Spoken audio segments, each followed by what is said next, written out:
No, man, Forrest Frank is somebody that's in the Christian hip hop community, and he held a challenge for artists to write a verse to his song "Jesus Is Alive." And Nate Period was actually one of the artists that was selected. So Nate, man, like, tell me about that whole experience, because I remember seeing you did the verse, and I think you was making a baby formula while you was rapping. Yeah. I was like, yo, this man was like, man, I'm gonna get this verse out by any means necessary, man. Yeah. But yeah, definitely tell me about that experience, man. Like, how was that? So I gotta start off by giving credit to my wife. She's been like my Oh, social media shout manager. out to Mariah. Yeah, she's been my social media manager and like music manager and everything. And she had sent me. I was off of social media for like 2 or 3 years. Like Hmm. I hadn't been on Instagram for years. Hmm. I had just recently got back on because getting back into music is kind of like a necessary evil, I call it. Right. But I got back on, and shortly after, or like sometime maybe a month or so in, Forrest Frank started the challenge, and my wife sent it to me, and she was like, "Do this challenge today," and I was like, Yeah, yeah, I clicked on it, and I was in my head, I was like, I don't know if I'm gonna do it or not. I'm gonna just listen to it. And then I listened to it, and yeah. I was like, I do like the beat. Like the beat is cool.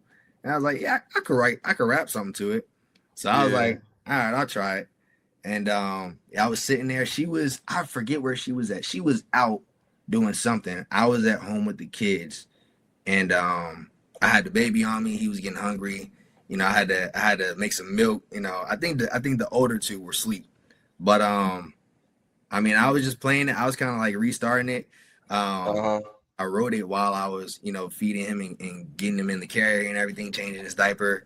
And I think it took like maybe 5 or 10 minutes. I put it together, and then he was Wow. hungry, so I was trying to keep him from crying. So I was like, I'm gonna just put him in the carrier. I had to warm his milk up. I was trying to, I don't know why I put that joint in the stove. Why did I put it in the? Oh, I didn't feel like washing no dishes. I was trying to find the quickest thing I could put some hot water in. And it Yeah. was like, look, this is pot and milk. We're gonna get it done. And then I had already finished writing it, and he was quiet, and I was like, I ain't really gonna get no other time to record it. Like this is the older kids will sleep. I ain't want to wait, and then they wake up. So I was like, let me just prop it up and record it.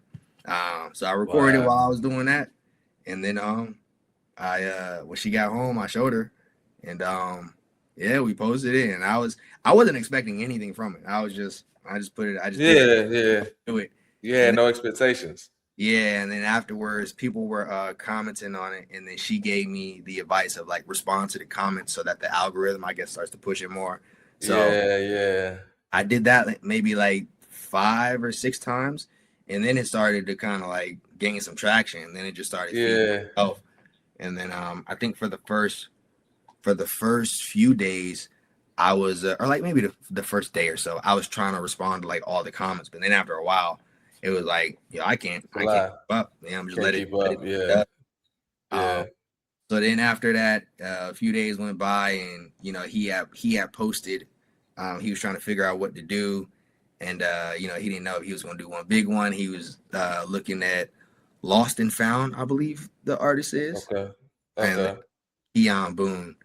Um, and I was kind of like, all right, cool. I didn't get picked. It's cool. I wasn't really, I wasn't really upset or nothing, but I was like, I think my verse is pretty good, and those guys kind of Yeah. already had a platform. Nah, I mean, just But saying that you was like, yeah, my yeah, verse yeah, like that. yeah, You know what I'm yeah. I was saying? like, It's it's all cool. right.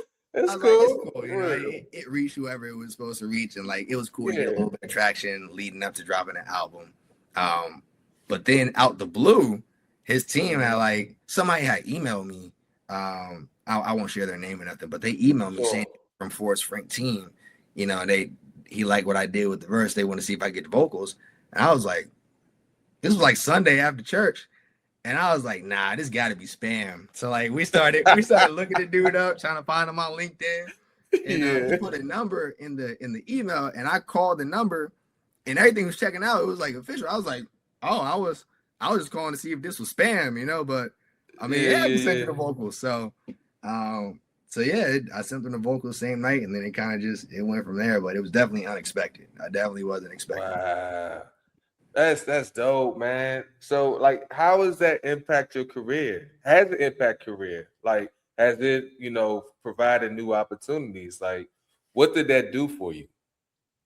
It definitely brought more eyes to me as an artist. Hmm. Um, I think it expanded my audience. It actually got me connected with a few different people. There was this one guy who started a clothing brand recently. This is actually his clothing brand right here. It's called Hmm. Semigago. So Hmm. yeah, it connected me with like him, and he ended up coming to the album party. Some other people on on social media that I connected with. Now I got a lot of like my old producer friends are sending me beats and stuff. This is like Wow. after the album drop, but it Right. was definitely beneficial to get some more eyes on my page and on my music leading up to an album drop. Um, Hmm. I think it's helped in that area. Um, but aside from that, um, I don't know what may be in the pipeline. Um, but yeah, aside from that, it's kind of just been helpful to get more attention on me as an artist.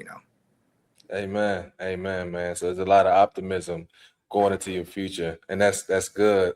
And that's also dope, man, because the Bible tells us to be ready in season and out of season. Mhm. What can you teach somebody when it comes to always being prepared and always having that faithfulness when it comes to your music? Um, I think it is. I think it's important to be prepared and consistent. Um, Yeah. I would say for me, I stepped away from music for a little while, and I Right. definitely feel like if I didn't, I probably could have had more traction or been further with it than where I am now. And I'm not saying that in any negative way. I'm grateful and content with where the Lord has me with it right now. Um, but man, and I actually think it was for me, it was beneficial having that time away. Um, but during that time, I continued to work on my craft. So that importance of like, being ready in season and out of season, in regards to music is, you never know when an opportunity may come your way. You never know when the Lord might say, it's time to go. Let's go.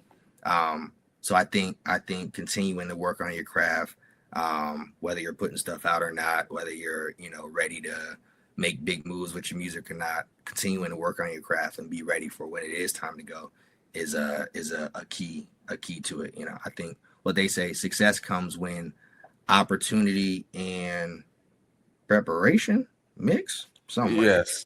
Yeah, Some something. to that extent. I'm butchering the joint, but